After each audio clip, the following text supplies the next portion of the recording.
Josué, chapitre 2. Josué, fils de Nun, fit partir secrètement de Sittim 2 espions, en leur disant « Allez, examinez le pays, et en particulier Jéricho. » Ils partirent, et ils arrivèrent dans la maison d'une prostituée, qui se nommait Rahab, et ils y couchèrent.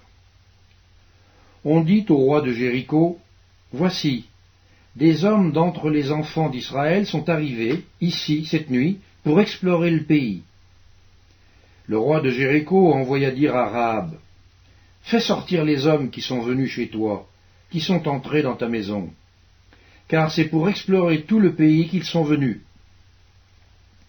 La femme prit les 2 hommes et les cacha, et elle dit « Il est vrai que ces hommes sont arrivés chez moi, mais je ne savais pas d'où ils étaient. Et comme la porte a dû se fermer de nuit, ces hommes sont sortis. J'ignore où ils sont allés. Hâtez-vous de les poursuivre, et vous les atteindrez. » Elle les avait fait monter sur le toit, et les avait cachés sous des tiges de lin qu'elle avait arrangées sur le toit. Ces gens les poursuivirent par le chemin qui mène au gué du Jourdain, et l'on ferma la porte après qu'ils furent sortis. Avant que les espions se couchassent, Rahab monta vers eux sur le toit, et leur dit « L'Éternel, je le sais, vous a donné ce pays. La terreur que vous inspirez nous a saisis, et tous les habitants du pays tremblent devant vous. Car nous avons appris comment, à votre sortie d'Égypte, l'Éternel a mis à sec devant vous les eaux de la mer Rouge, et comment vous avez traité les 2 rois des Amoréens, au-delà du Jourdain, Sihon et Og, que vous avez dévoués par interdit. Nous l'avons appris, et nous avons perdu courage, et tous nos esprits sont abattus à votre aspect. Car c'est l'Éternel, votre Dieu, qui est Dieu en haut dans les cieux et en bas sur la terre. Et maintenant, je vous prie, jurez-moi par l'Éternel que vous aurez pour la maison de mon père la même bonté que j'ai eue pour vous. Donnez-moi l'assurance que vous laisserez vivre mon père, ma mère, mes frères, mes sœurs, et tous ceux qui leur appartiennent, et que vous nous sauverez de la mort. » Ces hommes lui répondirent, « Nous sommes prêts à mourir pour vous, si vous ne divulguez pas ce qui nous concerne. Et quand l'Éternel nous donnera le pays, nous agirons envers toi avec bonté et fidélité. »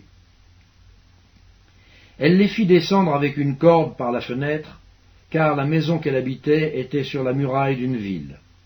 Elle leur dit, « Allez du côté de la montagne, de peur que ceux qui vous poursuivent ne vous rencontrent. Cachez-vous là pendant 3 jours, jusqu'à ce qu'ils soient de retour. Après cela, vous suivrez votre chemin. » Ces hommes lui dirent, « Voici de quelle manière nous serons quittes du serment que tu nous as fait faire.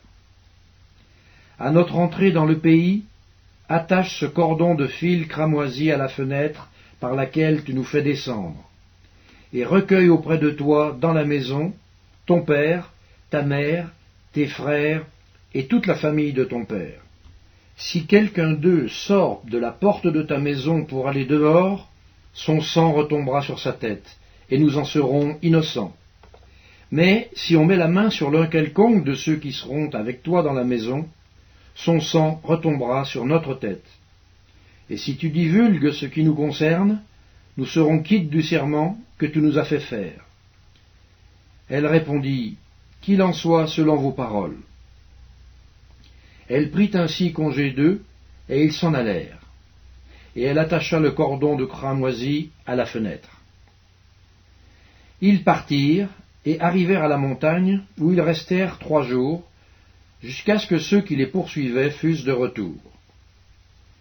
Ceux qui les poursuivaient les cherchèrent par tout le chemin, mais ils ne les trouvèrent pas. Les 2 hommes s'en retournèrent, descendirent de la montagne, et passèrent le Jourdain.